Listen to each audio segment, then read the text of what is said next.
నమస్తే. జూనియర్ ఎన్టీఆర్, రితిక్ రోషన్ నటించినటువంటి pan India చిత్రం వార్ 2 రిలీజ్ సందర్భంగా చెలరేగినటువంటి వివాదం చిలికి చిలికి గాలివానగా మారుతుంది. తెలుగుదేశానికి జూనియర్ ఎన్టీఆర్కి మధ్యన ఒక వివాదంగా మారుతూ ఉంది.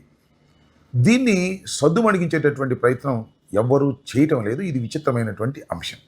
ముఖ్యంగా వార్ 2 రిలీజ్ సందర్భంగా అనంతపురం అర్బన్ ఎమ్మెల్యే దగ్గుపాటి వెంకటేశ్వర ప్రసాద్ ఒక ఎన్టీఆర్ అభిమానితో ఫోన్లో మాట్లాడినటువంటి మాటలు వైరల్ అయ్యాయి. అవి జూనియర్ ఎన్టీఆర్ను దూషించడంతో పాటు సినిమాని, జూనియర్ ఎన్టీఆర్ తల్లిని దూషించే స్థాయిలో ఆయన మాట్లాడినటువంటి మాటలు అభ్యంతరకరమైనటువంటి మాటలుగా అందరూ భావించారు. అయితే ఎమ్మెల్యే గారు వెంకటేశ్వర ప్రసాద్ గారు మాత్రం అది తన కంఠం కాదని, అది కేవలం మార్ఫింగ్ చేసి రిలీజ్ చేశారని, దీని వెనుక కుట్ర ఉందని, అయినా కూడా నేను క్షమాపణ చెబుతున్నాను అనేటువంటి మాట మాట్లాడారు. అందరికీ నమస్కారం.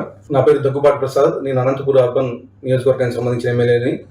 జూనియర్ ఎన్టీఆర్ని దుర్భాషలాడుతూ నేను తిట్టానని చెప్పేసి మీడియా మిత్రుడు నాకు వీడియో పెట్టడం జరిగింది. దీంట్లో ఎలాంటి వాస్తవాలు లేవు. ఖచ్చితంగా ఈ వీడియో కానీ, ఈ ఆడియో రికార్డు కానీ నాది కాదని చెప్పేసి తెలియజేసుకుంటాను. ఎవరైనా ఎన్టీఆర్ అభిమానులు బాధపడి ఉంటే వాళ్ళని నా తరపున నేను క్షమాపణలు అడుగుతున్నాను. దానికి జూనియర్ ఎన్టీఆర్ గారి అభిమానులు మాత్రం సంతృప్తి చెందలేదు. ఇది ఖచ్చితంగా ఆయన కంఠమే, దానికి సాక్ష్యాధారాలు ఉన్నాయి, అవసరమైతే కేసు పెట్టి విచారణ జరిపి ఆయన్ని శిక్షించాలి అని డిమాండ్ చేశారు. దానితో పాటు ఆయనది కంఠమేనని ఒప్పుకొని బహిరంగంగా క్షమాపణ చెప్పాలని కూడా డిమాండ్ చేశారు. అనంతపురం ఎమ్మెల్యే దగ్గుపాటి ప్రసాద్ ఉన్నాడు. ఆయన మా అభిమాన నటుడు జూనియర్ ఎన్టీఆర్ గారిని అనుచిత వ్యాఖ్యలు ఎలా చేసాడో మాకే తెలియట్లేదు. మేము టీడీపీ పార్టీలోనే ఉన్నాం, మేము కూడా టీడీపీ పార్టీగా పనిచేస్తున్నాం. కానీ ఆయన మా ఎన్టీఆర్ అన్నయ్య చేసిన దుర్భాష మాటలు మాట్లాడినందుకు ఇంట్లో 4 గోడల మధ్యలో కాదు, బయటకు వచ్చి మీడియా సభాముఖంగా క్షమాపణ కోరితే కానీ ఈ నిరసనలు ఆపేది లేదు. అయినా కూడా ఎవరు ముందుకొచ్చి దీన్ని సర్దేటటువంటి ప్రయత్నం చేయలేదు. సినిమాలకి, రాజకీయాలకి రెండింటికి సంబంధం ఉన్నటువంటి బాలకృష్ణ గారు కానీ, డిప్యూటీ సీఎం పవన్ కళ్యాణ్ గారు కానీ దీన్ని ఏ విధంగానూ కామెంట్ చేయకోకుండా నైస్గా తప్పుకుపోయేటటువంటి ప్రయత్నం చేశారు. కానీ చంద్రబాబు నాయుడు గారు మాత్రం వ్యూహాత్మకంగా ఇది అన్యాయం, ఇది అక్రమం అని అన్నట్టుగా ఆయనకు సంబంధించిన పత్రికల్లో రాంచుకునేటటువంటి ప్రయత్నమే చేశారు. కానీ బహిరంగంగా పెదవి విప్పినటువంటి సందర్భం లేదు. అయితే మళ్ళా వెంకటేశ్వర ప్రసాద్ను పిలిపించుకొని మాట్లాడారే తప్ప మళ్ళీ వెంకటేశ్వర ప్రసాద్ వచ్చి క్షమాపణ చెప్పినటువంటి సందర్భం లేదు, ఆయన మీద కేసు పెట్టినటువంటి సందర్భం లేదు. జనరల్గా ఏం జరుగుతుందంటే ఇలాంటి భూతు పురాణాలతో మాట్లాడిన వారి మీద కేసులు పెట్టి జైలుకు పంపించినటువంటి సందర్భాలు ఉన్నాయి. కానీ వెంకటేశ్వర ప్రసాద్ అనే ఎమ్మెల్యే గారి మీద మాత్రం ఏ విధమైన కేసు పెట్టేటటువంటి ప్రయత్నం చేయలేదు. ఒక విధంగా చెప్పాలంటే సమర్థించేటటువంటి కార్యక్రమమే సైలెంట్గా చేసినట్టుగా అర్థమవుతుంది. వెంకటేశ్వర ప్రసాద్ గారిని చంద్రబాబు నాయుడు గారు పిలిపించుకున్నారు, మాట్లాడారు, పంపించేశారు.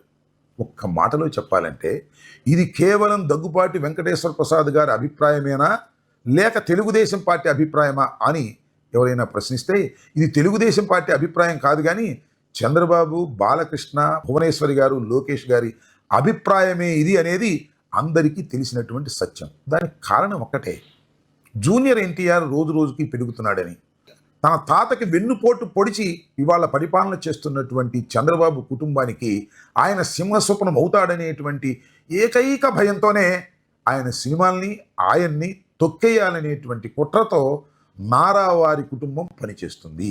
ఇది అందరికీ తెలిసినటువంటి సత్యమే. అయితే రీసెంట్గా జరిగిన సంఘటన ఏంటంటే, మీరు క్షమాపణ చెప్పకపోతే మేము ఊరుకోము అని జూనియర్ ఎన్టీఆర్ గారి అభిమానులు పెద్ద ఎత్తున ఆందోళనకు దిగారు.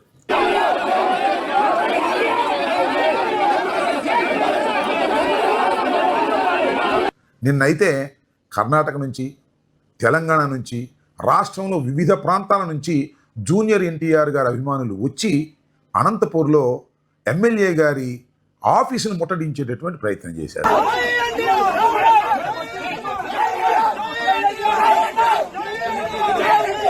చాలా పెద్ద ఎత్తునే జూనియర్ ఎన్టీఆర్ గారి అభిమానులు వచ్చినట్టుగా మనం పత్రికలు చూస్తే అర్థమవుతుంది. అన్ని పత్రికల్లో రాలేదులేండి, అంటే ముఖ్యంగా తెలుగుదేశానికి సపోర్ట్ చేసేటువంటి పత్రికల్లో ఈ వార్తను వేయాలా వద్దా అన్నట్టుగా వదిలేశారు.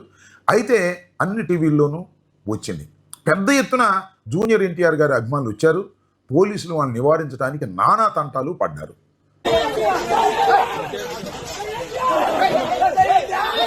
ఎందుకు